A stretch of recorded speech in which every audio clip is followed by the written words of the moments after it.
જય નાગેશ્વર 12 જ્યોતિર્લિંગમાંનું એક જ્યોતિર્લિંગ નાગેશ્વર મહાદેવ, પેલું સોમનાથ અને બીજું નાગેશ્વર, ગુજરાતમાં 2 જ્યોતિર્લિંગ.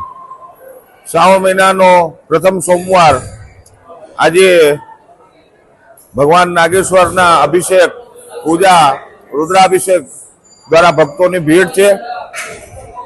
નાગેશ્વર મહાદેવ દારૂકા નામક રાક્ષસનો નાશ કરવા માટે ભગવાન અહીંયા પ્રગટ થયા હતા અને દારૂકા નામના રાક્ષસનો નાશ કરી અને ભગવાન દ્વારકાધીશ પૂજા કરી અને પછી દ્વારકા વસાવેલું છે.